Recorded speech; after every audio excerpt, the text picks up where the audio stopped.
ChatGPT, Midjourney, Sora, etc., etc. Aujourd'hui, il y a énormément d'intelligence artificielle qui sortent. En plus de ça, elles sont de plus en plus performantes et on se retrouve en réalité noyé dans un flux d'informations, ce qui fait qu'on se retrouve à utiliser des technologies qu'on comprend pas forcément. Ce que je vous propose aujourd'hui, c'est pourquoi pas d'apprendre ou réapprendre c'est quoi l'intelligence artificielle, comment est-ce que ça fonctionne, comment fonctionnent également les intelligences artificielles que vous utilisez dans votre quotidien, parce qu'il faut savoir qu'aujourd'hui, il y en a vraiment beaucoup. Des fois, vous en utilisez même sans le savoir, que ce soit dans vos smartphones, dans vos tablettes, dans vos ordinateurs. En tout cas, c'est possible que vous ayez entendu parler de certains termes comme machine learning, deep learning, apprentissage supervisé, non supervisé. Ça fait vraiment beaucoup d'informations à retenir et justement, c'est le but de cette vidéo de faire un petit peu le recensement de toutes ces informations. Le but, c'est de vous vulgariser tout ça parce que je suis en train de préparer un cours sur le sujet pour mes élèves. Donc, je me suis dit pourquoi pas en faire une vidéo qui leur servira, mais aussi et surtout qui vous servira. Cette vidéo, elle est en détente, même si je vais faire des explications assez techniques, je vais faire en sorte de vulgariser suffisamment pour que vous puissiez faire quelque chose d'autre à côté. Donc voyez cette vidéo un petit peu comme un podcast. Et en parlant de podcast d'ailleurs, je vais sûrement intégrer directement cette vidéo dans mon podcast. Et oui, si vous ne le savez pas, j'ai un podcast nommé Cockpit qui est disponible sur quasiment toutes les plateformes de podcast. Audible, Spotify, Google Podcast, enfin bref, je vais vous laisser aller chercher. Il faut savoir que j'ai sorti récemment les tout premiers petits épisodes de la saison 2, car il va y avoir de gros épisodes. Ces épisodes, ils vont être faits avec vous, enfin avec certaines personnes qui désirent partager leur histoire, leur expérience et surtout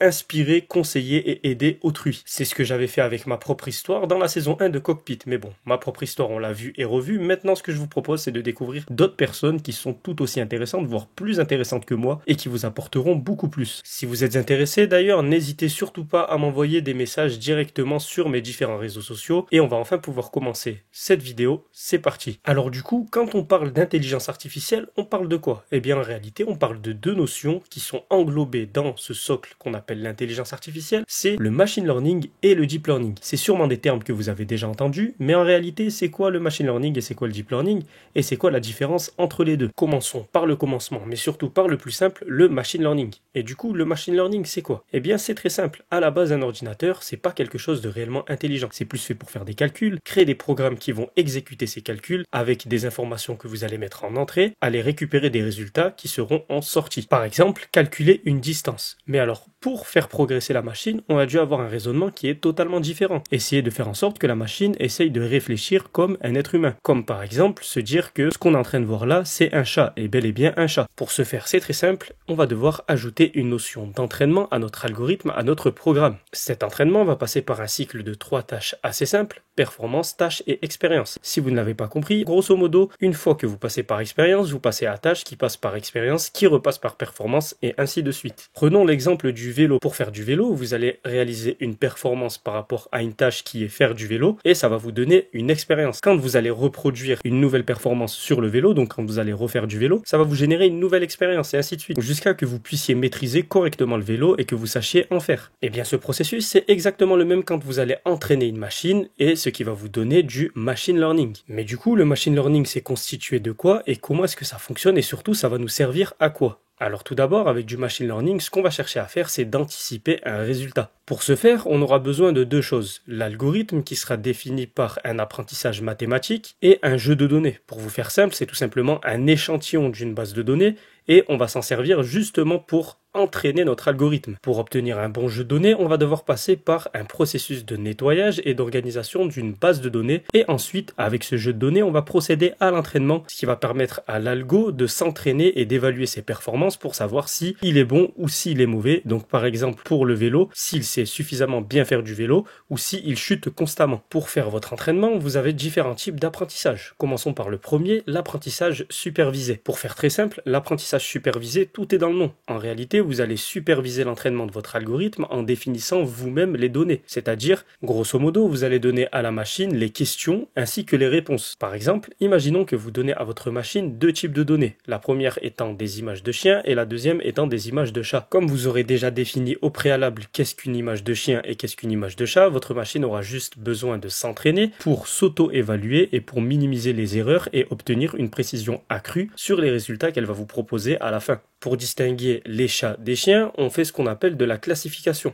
La classification, du coup, elle est utilisée en type d'apprentissage supervisé et elle est aussi utilisée de différentes manières. Par exemple, combien coûte cette voiture ou encore quelle est cette plante. Passons maintenant au second type d'apprentissage, l'apprentissage non supervisé. Vous l'aurez compris, ce type d'apprentissage est à contre-pied de l'apprentissage supervisé qu'on a vu précédemment. Cette fois-ci, vous n'allez pas définir qu'est-ce qui est un chat ou qu'est-ce qui est un chien à votre algorithme, c'est à lui-même de détecter les patterns, les récurrences, créer ce qu'on appelle des clusters, donc des groupes entre chaque récurrence et chaque ressemblance dans les images de chiens et de chats, pour qu'il puisse au final assez comprendre au niveau de son entraînement qu'est-ce qui est un chat et qu'est-ce qui est un chien quand il recevra une nouvelle image. Donc les données que l'on aura fournies à notre algo n'auront pas été préétablies, prédéfinies et préétiquetées au préalable. Grosso modo, contrairement à l'apprentissage supervisé où on aura défini une question avec des réponses pour que l'algorithme puisse s'entraîner, ici dans le non supervisé, on n'aura défini que la question. La question étant, nous avons deux types d'images et on aimerait savoir quelle est la différence entre les deux et qu'est-ce qu'un chat et qu'est-ce qu'un chien, sans lui donner forcément des réponses, en lui disant ok, cette image-là est un chat et cette image-là est un chien. C'est à l'algorithme de définir lui-même si l'image est celle d'un chien ou celle d'un chat. Ensuite, on a un type d'apprentissage qui est un entre-deux des deux types d'apprentissage qu'on a vu précédemment, donc le supervisé et le non supervisé. On l'appelle l'apprentissage semi-supervisé. Comme c'est indiqué dans le nom, c'est un apprentissage dans lequel on va avoir des données partiellement étiquetées. Imaginez-vous dans le processus un mélange de ce qu'on a vu précédemment, c'est-à-dire un algorithme qui va juste apprendre en fonction des données qui auront été définies, mais aussi un algorithme qui va devoir lui-même comprendre quelles sont les différences entre les différents types de données et les classer lui-même. Et pour terminer, on a un type d'apprentissage qui est un petit peu plus sophistiqué, un petit peu plus poussé, on appelle ça l'apprentissage par renforcement. Pour ce type d'apprentissage, c'est très simple, on ne définit rien du tout à la machine, on la lâche directement dans son environnement. Donc ici, on ne lui pose pas de questions, on n'attend pas non plus de réponse spécifique, c'est elle qui va faire son exploration, qui va interagir, réaliser des actions par rapport à l'environnement et elle va avoir des résultats et des répercussions par rapport aux actions qu'elle aura établies dans l'environnement. L'état de la machine va changer en fonction de l'interaction qu'elle aura eue avec l'environnement. Ça peut être une récompense positive comme une récompense négative. Suite à ces récompenses positives ou négatives, la machine obtient de nouvelles expériences et donc un nouvel entraînement. La machine, à force d'expérience et d'entraînement, va définir elle-même un questionnement qui est le suivant. Quelles sont les actions les plus bénéfiques qui maximisent le plus les récompenses dans cet environnement? Généralement, ce type d'apprentissage, on le retrouve dans les jeux vidéo pour créer des PNJ de plus en plus poussés. On le retrouve également dans les IA de jeux de plateau, dans les jeux de stratégie ou encore dans les IA de voitures autonomes. Vous comprenez bien que la voiture autonome, une fois qu'elle est sur la route, elle va devoir prendre des décisions. Ces décisions vont être régies justement par un système de récompenses. Les récompenses avec de gros malus comme par exemple faire un accident et les récompenses avec de gros bonus comme par exemple faire un trajet d'un point A à un point B avec une bonne allure sans faire d'accident. Et la machine aura elle-même défini que l'accident est le plus gros des malus. Pourquoi? Parce qu'elle tout simplement, elle met fin à son environnement. Et ça, la machine l'aura compris avec tous les entraînements qu'elle aura fait dans lesquels elle s'est plantée, où elle a fait un accident et où justement elle a subi ce gros malus qui a arrêté sa progression dans l'environnement. Et en règle générale, plus vous avez de données, plus il y a de cas typiques à étudier pour la machine, donc plus la machine devient performante. Les données et la manière dont elles sont appréhendées, traitées, sont le plus important quand vous allez réaliser une IA et que vous allez faire du machine learning. D'où le fait d'avoir une bonne connaissance du sujet pour pouvoir bien classifier, étiqueter les données et pouvoir les donner de la bonne manière à votre algo pour qu'il puisse réaliser le meilleur des entraînements et qu'il fasse l'entraînement le plus optimisé. Mais il faut savoir que le machine learning est présent de partout. Par exemple, le système de recommandation de vidéos que vous avez sur les réseaux sociaux. L'algorithme, avec votre consentement ou non, va récupérer vos informations personnelles, mais aussi et surtout vos consommations d'utilisation et de consommation de la plateforme. Ça va lui permettre de créer des groupes, des patterns d'utilisation et des patterns de récurrence pour créer un groupe de personnes qui vous ressemblent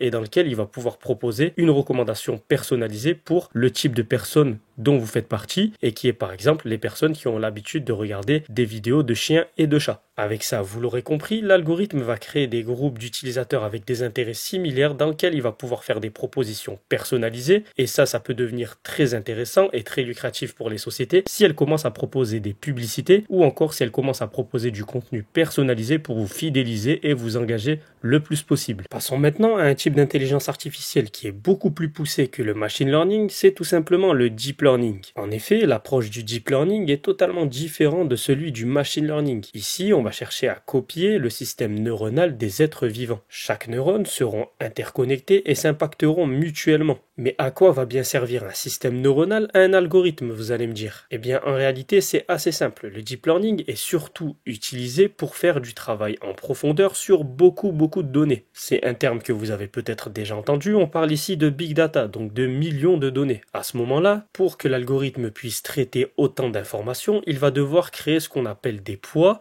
pour chacune de ces informations. Pourquoi des poids? Eh bien tout simplement pour évaluer l'importance de chaque information. Toute information n'est pas aussi importante et il faut faire la différenciation entre chaque information. Ces poids vont justement être définis dans les neurones et chaque neurone va avoir un système de couches. Plus il y aura de couches, plus l'apprentissage sera profond. D'où le terme deep learning. Le deep learning va donc s'utiliser pour faire de la détection de formes et d'objets dans des photos ou encore dans des vidéos, comme c'est utilisé dans l'application Google Lens. En une photo, via la caméra de votre smartphone, vous allez pouvoir rechercher directement un vêtement qui vous plaît et Google Lens va vous le proposer, mais vous allez pouvoir aussi découvrir quelle est cette plante sur laquelle vous êtes tombé pendant votre marche en randonnée. Toujours dans votre smartphone, la reconnaissance faciale et le Face ID sont aussi des outils qui utilisent le deep learning avec les pixels en entrée pour pouvoir faire de la détection de votre visage et déverrouiller votre smartphone. Mais pour résumer, c'est quoi la différence entre le machine learning et le deep learning? Eh bien, dans un premier temps, la différence se fait à la quantité de données. En effet, en machine learning, l'entraînement se fait sur des milliers de données seulement contre des millions de données pour le deep learning.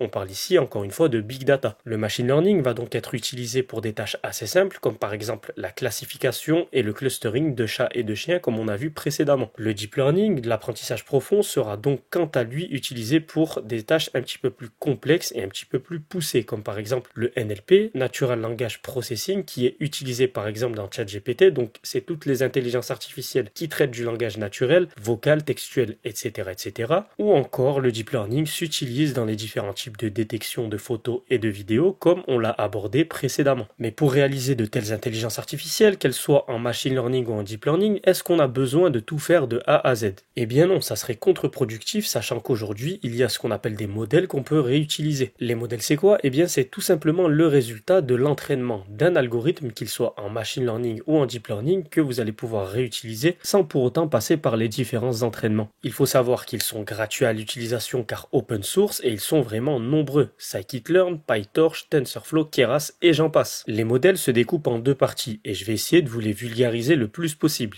Il y a les simples, aussi appelés paramétriques, et les compliqués, appelés aussi non paramétriques. Pour les modèles simples, on les appelle paramétriques tout simplement parce que les paramètres ont été définis au préalable et surtout, il y a peu de paramètres. Là où pour les modèles non paramétriques, les modèles compliqués, il y a tellement justement de paramètres qu'on ne peut pas savoir de combien on va en avoir besoin et donc on ne peut pas prédéfinir les paramètres qu'on va rentrer au préalable. À ces modèles, vous allez fournir différents types de données. Eux aussi sont découpés en deux parties, les données structurées et les données non structurées. Dans les données structurées, on va retrouver les données de calcul, de tableau, grosso modo les données simples. Et dans les données non structurées, on va retrouver les données un petit peu plus complexes, les données audio, les données d'image ou encore les données textuelles. Donc vous l'aurez compris assez facilement, généralement en machine learning on utilise les données structurées et en deep learning on utilise les données non structurées. Mais du coup si on résume, il y a des modèles et des données complexes et simples, et comment est-ce qu'on fait pour choisir les bons? Eh bien en théorie, la logique voudrait qu'on commence par utiliser les modèles les plus simples pour pouvoir tendre vers les plus compliqués si les simples ne fonctionnent pas. Mais en pratique, généralement, les données sont un peu dans tous les sens et il y en a tellement qu'il faut tester tous les modèles et prendre en considération que les modèles qui ressortent les meilleurs résultats et les résultats les plus pertinents. Et pour conclure, je reviens sur un élément que je vous ai partagé tout à l'heure. Le plus important en intelligence artificielle, ce sont les données. Pourquoi? Eh bien parce que pour réaliser une bonne intelligence artificielle, imaginez-vous que vous êtes au restaurant. Le serveur vous propose la carte et vous vous retrouvez avec énormément de choix et vous essayez de calculer quel sera le meilleur plat, le plat qui vous plaira le plus, celui que vous allez le plus aimer. Et pour prendre votre décision, vous allez vous baser sur tout un tas d'informations, alors qu'en réalité, le meilleur plat, c'est tout simplement celui qui aura été préparé avec les meilleurs ingrédients. Les ingrédients, en intelligence artificielle, c'est tout simplement nos données, et les plats, c'est tout simplement les algos et les modèles pour vous faire simple. Donc, comprenez bien qu'en intelligence artificielle, le plus important, ce sont les données préparées. On appelle aussi cela le pré-processing. On arrive à la fin de cette vidéo, et peut-être que celle-ci t'a donné envie de te lancer dans l'intelligence artificielle. Et bien que ça peut paraître assez compliqué, compliqué. Je pense qu'avec cette vidéo, tu comprends qu'en réalité, ça ne l'est pas trop. Ça demande juste un petit peu d'apprentissage et un peu de temps. Mais il faut savoir que tout est disponible gratuitement sur Internet pour pouvoir te former à l'intelligence artificielle. Et sache que si tu as des bases en algorithmie, en mathématiques et en programmation, ça sera vraiment beaucoup plus simple pour toi de commencer l'intelligence artificielle, et que ça soit pour apprendre ses bases ou encore l'intelligence artificielle directement, c'est des cours que tu peux trouver gratuitement sur Udacity, Coursera, Udemy, EDX ou encore même sur YouTube. Tu peux retrouver des cours gratuitement du MIT et de Stanford University. Et le conseil le plus efficace que je peux vous donner, c'est tout simplement de vous amuser.